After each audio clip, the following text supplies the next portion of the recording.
Hey everybody, welcome back to the channel. This is Presley, and in this video today, I'm going to be giving my full review for Hellraiser. Now, this is the original 1987 film, Hellraiser. My girlfriend and I have decided to start watching all of the Dead by Daylight killer movies, whether it be Silent Hill, Hellraiser, The Ring, Michael Myers, Nightmare on Elm Street, anything like that. And this is the first one, well, technically the second one that I'm reviewing, but the first one that we watched together, because Hellraiser we actually did watch before we watched Rings. Definitely go check out that review on the channel already.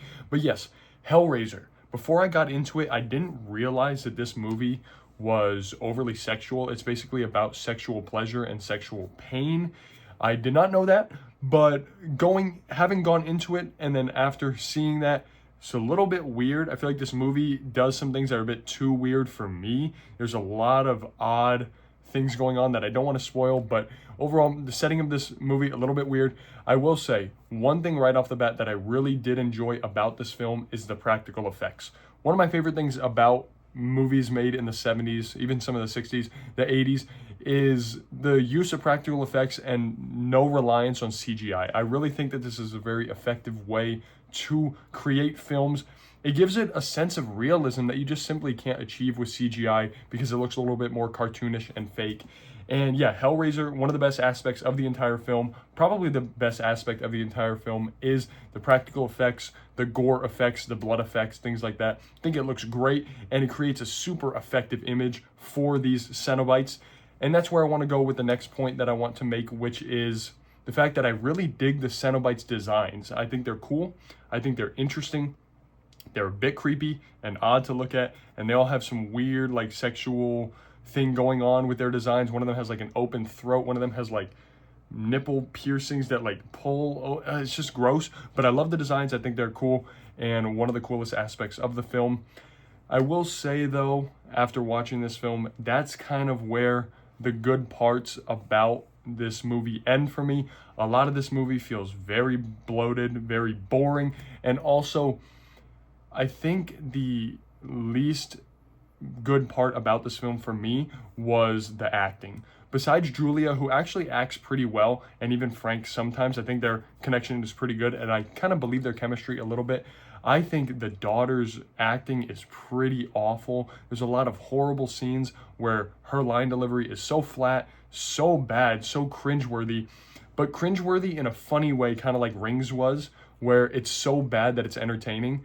The dad's acting is also pretty goofy and wacky at times, though he does do a better job of playing the role of both like the happy father and like the kind of ignorant father, and then also this scary twisted version at the end. And I don't want to spoil too much about that, but I think the father was the best character in this entire movie, along with Julia, which is his like wife that the daughter doesn't really like. So overall, that was pretty cool. The story is a little bit weird and a little bit like whatever. It's just a puzzle box that when you open it, the Cenobites come. The puzzle box was given to this old guy named Frank who has weird like sexual fantasies about Julia and things like that. It's a bit convoluted, but also pretty stupid at times. So while I didn't enjoy the movie too much, I could laugh at and enjoy how bad it was at times.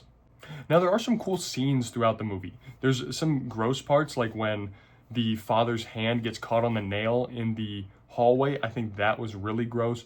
I think the scene where Frank is starting to become more human, and I don't want to spoil too much, so I hope I haven't given enough away already, but when he's super like fleshy and he doesn't have his skin yet, I love the makeup and the effects in there, and every time we see him he looks all slimy and gross, and I think it works really well. Very, very effective for that shock factor. And then obviously the scene where the Cenobites come down to Earth for the first time, at least interacting with the girl, because we've seen them earlier in the film, but the first time we see them interacting with the girl and Frank at the end.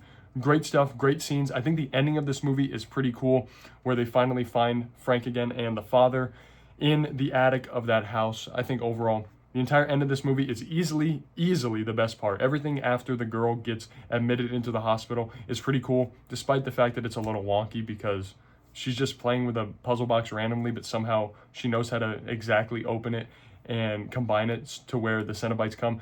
A lot of convoluted stuff here, but overall, Hellraiser was not that good. I think I like it slightly more than Rings. And eventually, once we watch all these movies, we will rate every single Dead by Daylight killer film. I'm going to give this movie here a 2 stars out of 5, like I did the Rings, but I like it slightly more. Let me know in the comments down below your thoughts and opinions on Hellraiser and also on this review right here. Did you love Hellraiser or did you not? And what would you rate it? Again, I gave it a 2 stars out of 5. If you like gory horror films, this movie's not super scary, but more of like a gory movie, then I think you would like this film. If you like Hellraiser, obviously let me know in the comments down below. But I wasn't really digging it so far, and I'm only expecting the movies to get worse. But we'll see. Hopefully I'm pleasantly surprised in the future. With that being said, thank you so very much for watching this review. Please make sure to like, comment, and hit that subscribe button, and I will see you all later.